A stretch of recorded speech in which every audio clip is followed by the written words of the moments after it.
principle of solo role-playing games is that you roll the dice to find out what happens. So let's start rolling solo. Hello. Welcome to Rolling Solo, a Daggerheart actual play solo tabletop role-playing show. I'm Paul. I'm your player slash dungeon master slash video producer slash everything. And hey, I'm so glad that you're watching. Okay, before we start the show, really, just to get it out of the way, let's read the Daggerheart Open Beta disclaimer. And just mention that this product, the video that you're watching right now, is adapted from or based on content created and owned by Darrington Press. Specifically, the Daggerheart Open Beta Materials by Darrington Press, LLC, 2024. And these are available at daggerheart.com. So with that out of the way, let's go ahead and go over what happened last week, or at least last session. What happened last session is not very much. We had our party, that's Auriane, our elvish guardian, Ursula, the Fey Seraph, and the Princess Colbrow Ironer's daughter, an orcish wizard, made their way by boat along with Colbrow's old school friend, Halberg, to the town of Felvavik, stopping short of the town of Felvavik at a kind of a lumber mill stop, since they were traveling on a barge that was hauling a bunch of lumber. And then they traveled from there into the town of Felvavik, which is actually the city of Felvavik, one of the two largest cities in the Kingdom of Ashes, the kingdom that Colbrow is one of the princesses of, there to meet with her brother, Ymir Einarsson. And the roles were with us, or possibly against us, but either way, we did not have any incidents happen at all on our way to the castle. So the assassins that are chasing Colbrow were not able to catch up with her as of yet. Although, it's been another day now, so we'll see what happens with the pursuit. With that happening, Auriane had a conversation with Colbrow explaining how she came to be, from her native land of Cavaden to the south, up into the Kingdom of Ashes. And essentially it is that she was a bodyguard. She was guarding her uncle Cedric. He was cut down, and her other uncle Frederick, basically shamed her into fleeing her homeland and traveling into the Kingdom of Ashes. Auriane kind of presents this information to Colbrow, and Colbrow kind of puts it to the side and accepts her as a member of her retinue. And so Auriane is officially part of the retinue. And that's where we are right now. And so we will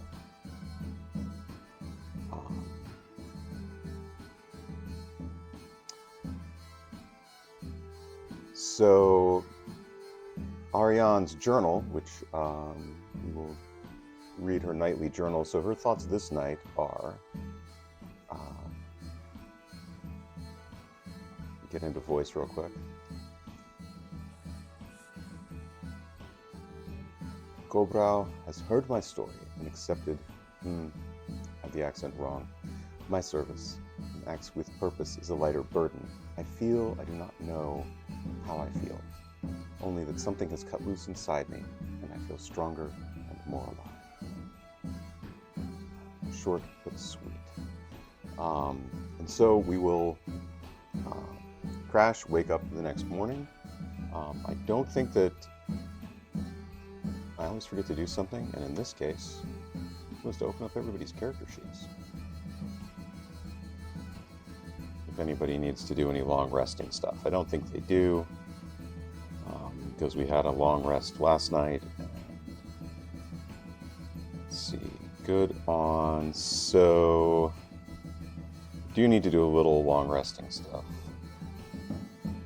Just Auriane needs to clear a point of stress, which she has done.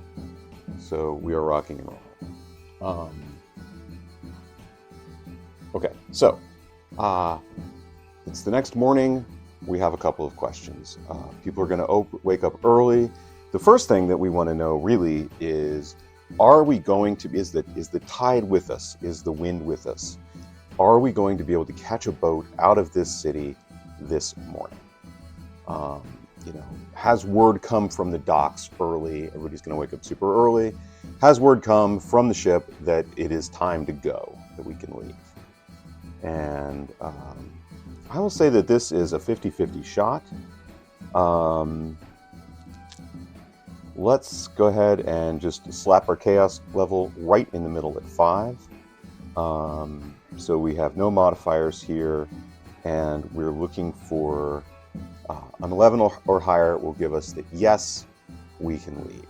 And so let's go ahead and set up for our first roll. Let's see what we get.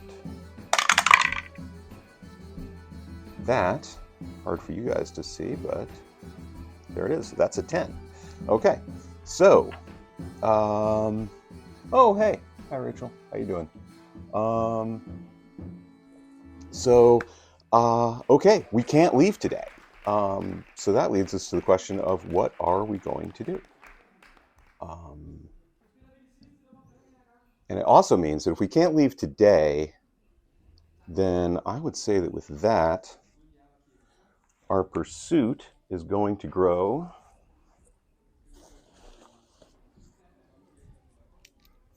just a little bit closer. Which means that the messages from the Master of Assassins have arrived to the town of Felvavik, which means that the bad guys are on the prowl and trying to find a way to get to our heroes. So, difficult to do. They're currently ensconced in a castle. And so the question is there any reason for them to leave the castle? Is there any way for our assassins to get into the castle? So last week, when we went over this, we tested, we found that there was no one in the inner court of, there's nobody in the inner court of Kolbrow's brother, whose name is Ymir, that is involved with or compromised by the Assassin's group. Is there a way for them to get in? Is there a way for them to perhaps bribe a cook or something like that? So let's just ask if they can bribe a servant. And let's grab a different 20. We'll take this one. And ask the question, can we bribe a servant? Let's see. Gosh, and I'm going to jump the chaos level a little bit. I'm going to go ahead and jump the chaos level to 6. And I'm just going to leave it at 50-50 that they either can or can't bribe a servant. So that's going to give us a +3. I jumped the chaos level because we couldn't leave. So life has gotten more chaotic. No. Decidedly no. Even with the modifier, that's a 2 and 5. This place is locked down. How are we going to get to them if we are the bad guys? Well, we have time to set up an ambush. So we'll go ahead and do that. So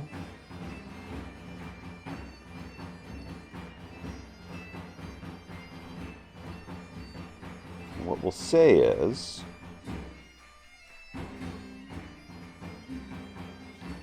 we'll give them a countdown for setting up their ambush. And the longer the countdown progresses, the more days it takes us to leave Felvavik, the more people will be involved in the ambush, or the more of the enemy they will be able to get together. So at the moment, I would say that, you know, this would be like a week encounter. If they leave tomorrow morning, then it'll be a fairly weak encounter. The longer we wait, the stronger the encounter will be.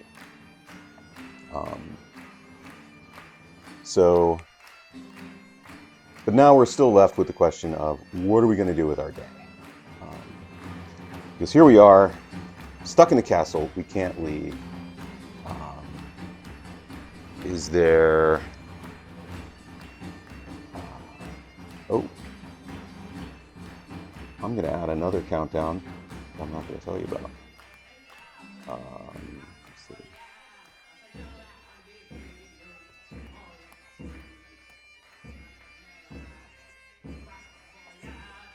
Because we have been delayed by a day.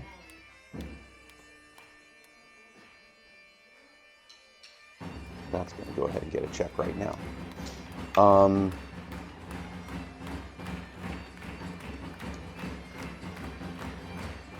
Let's take a minute, because I want to introduce another faction into this.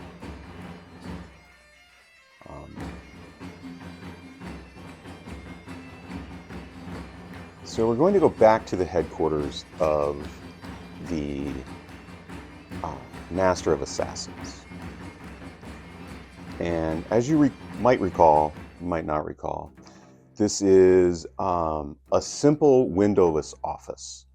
It looks very much like any standard business office. There is a desk, there are filing cabinets, there is a man in dark clothing. I have forgotten, because I wasn't sure I was going to keep him around forever. I have forgotten exactly what his specs are, or what his race is. So let's go ahead and go with 85. That's an orc. Okay. So we have this orcish man sitting behind his desk, and entering the room, we have a fungrel. And the fungrel who enters is dressed in what would be clearly, if you were familiar with the clothing of this world, kind of a ecclesiastical garb, almost. Very ceremonial, very kind of, kind of robes, and then kind of a veil coming down from the mushroom cap over their face, hands hidden by the sleeves, that kind of just, mysterious, shapeless individual who almost seems to glide into the room.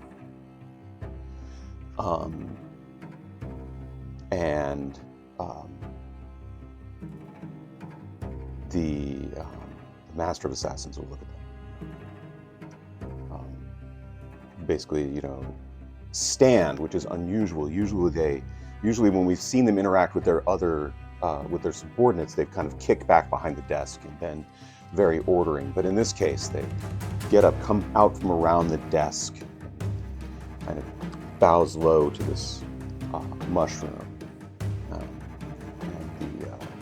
the mushroom, just the fungal individual just stands stock still and says in a very kind of quiet voice,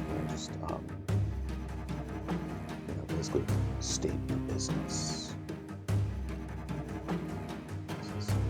I have need of, I would request, I humbly ask to have access again to the network.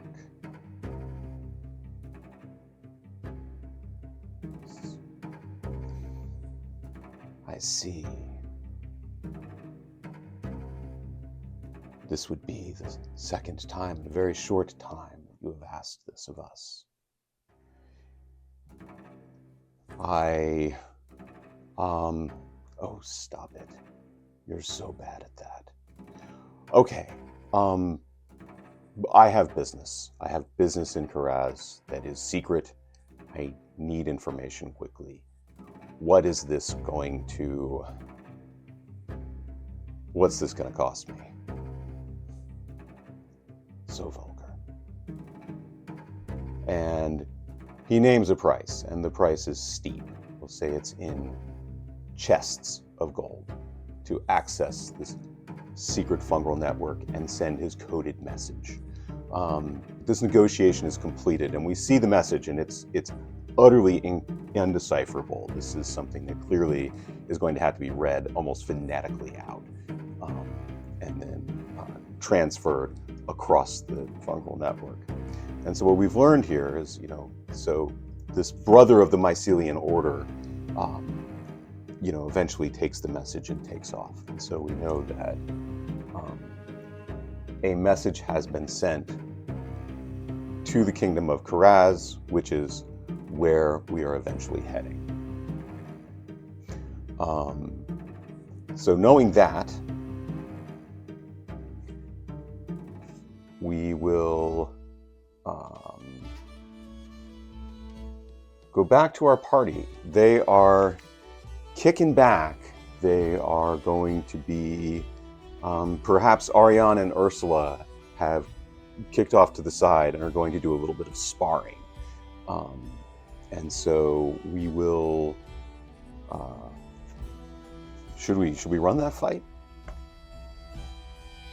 It seems like a worthwhile combat.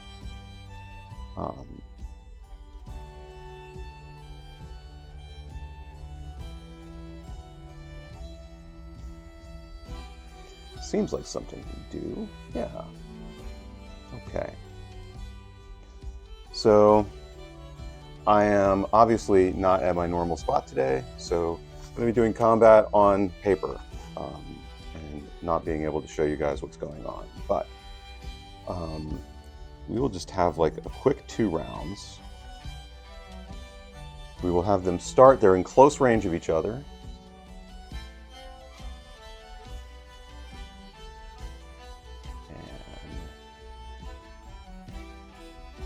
We'll just see. We'll see what happens. So the first question is, who is going to go first? So Ursula has finesse of +0, agility of +0. Auriane has an agility of +1 and a finesse of +0. So I think I'm going to go ahead and give her with her, with her unarmored abilities. And she's just going to move in, and she's just going to try to make like a strength check to see if she can grapple Ursula. So that's the first move we're going to get. Is we have these two kind of squaring off, a little bit of trash talking, a little bit of Ursula's Ursula's got height on her for sure, with her giant fey build and her huge wings. She's ready to take this on. They're going weaponless here. Auriane is very confident, very, she's got her years of experience on the plains. She's absolutely prepared for whatever's going to happen. She's going to make the first move, and essentially she's just going to try to get a grip on Ursula to put her into a restrained position. So we'll go with purple for hope, yellow for fear, or red for fear, and we'll just see what we get. So she jumps in, tries to get the headlock, and that 100% that's a 23. Almost no matter what Ursula's evasion was, that would beat her, and she gets a hope. I'm not going to do hope on player versus player. And so she moves in, and we're going to say Ursula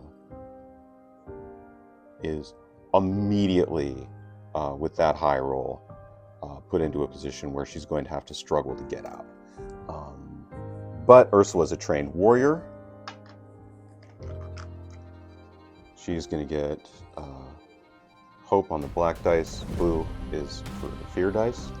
She's going to make an agility roll. Or what should she do? Ursula is going to make a brute strength roll. So she's rolling this with a +2. And I'm going to say she's going to roll this against, let's give...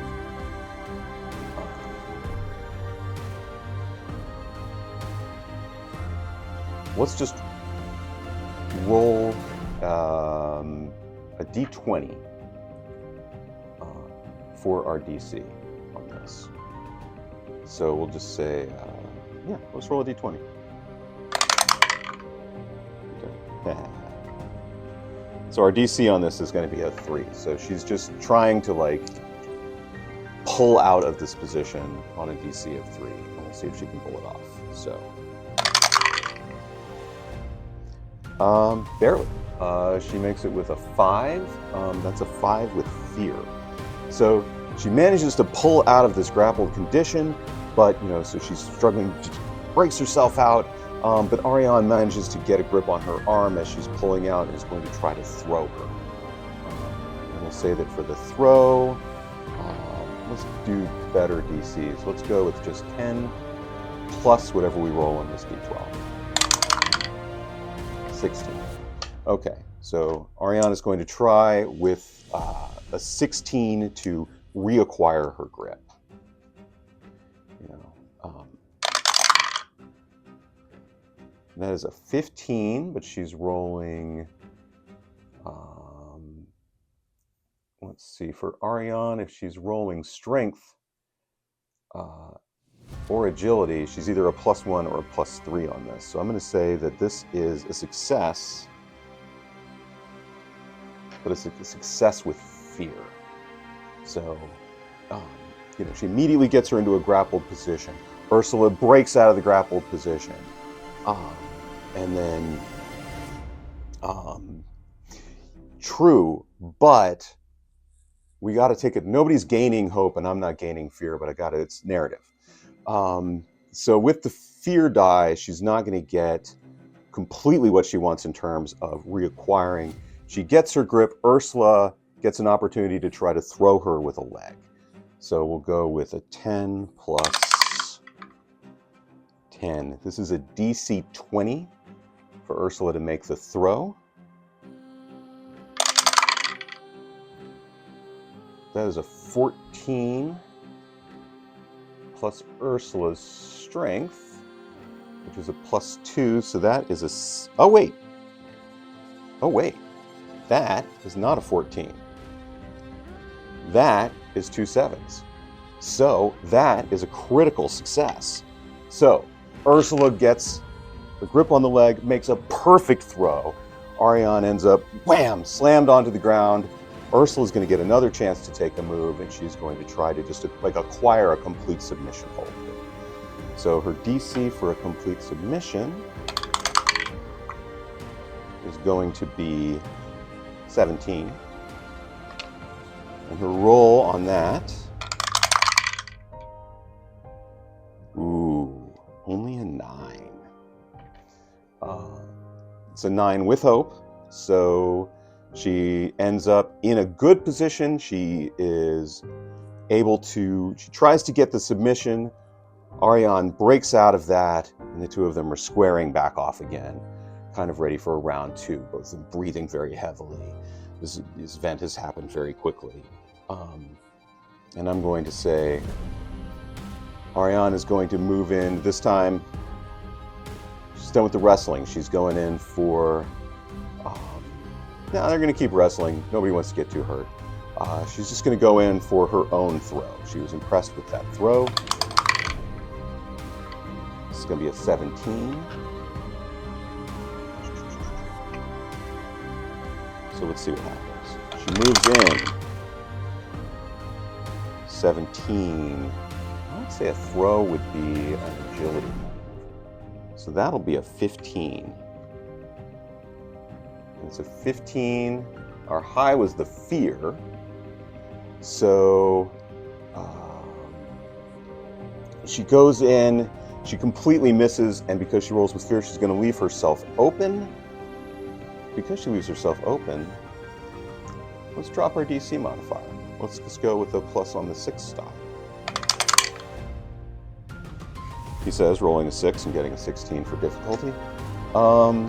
Ursula goes in and tries to acquire like a headlock. So she goes in, she tries to get a grip, she misses. Ursula flies up into the air with her wings, swings back around, tries to get her with a grip and a headlock, and with a 15 plus anything, which she does have some pluses, and with hope, she manages to get a full-on secure headlock. And with that full-on secure headlock, the difficulty to get out of it is going to be an 18, and we're going to roll with strength, so that's plus 3. Auriane, that is a 13, 14, 15, 16. Did I just say it was an 18 with strength? I think I did. So that is a 16. That will not do. And so, she uses her strength. She's trying to pull off of this, and she finally just taps out. It's okay. And the two of them, have a moment of, good fight, success. Ursula kind of looks down at her from her, says, not bad, kid. And Auriane just shakes her hand and heads off to lunch. And so that was fun. So that's how they kill the first day. So let's see day 2. They go to sleep. They wake up the next morning. Our chaos level is still at 6. It's still a 50-50 shot whether or not we can actually get out of here. Let's grab a D20. And let's see. Are the tides with us this morning?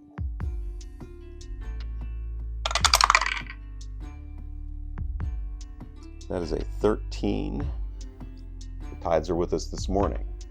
And so, having had their day of fun and sparring and staying in the castle and chatting, and with an extra day, giving us a little bit more of a countdown,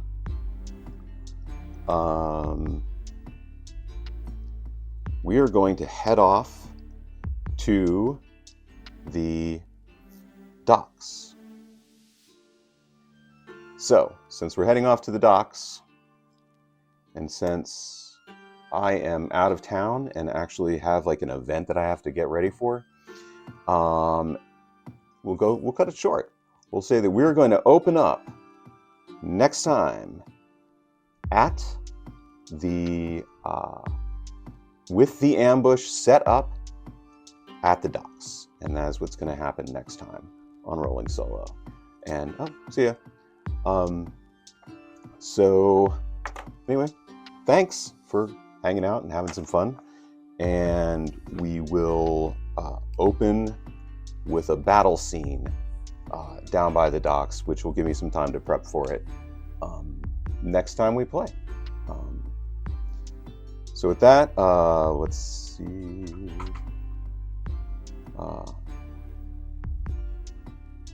If you want a Roleling Solo t-shirt, you can get it at my shop, etsy.com/shop/solidsoftdesign.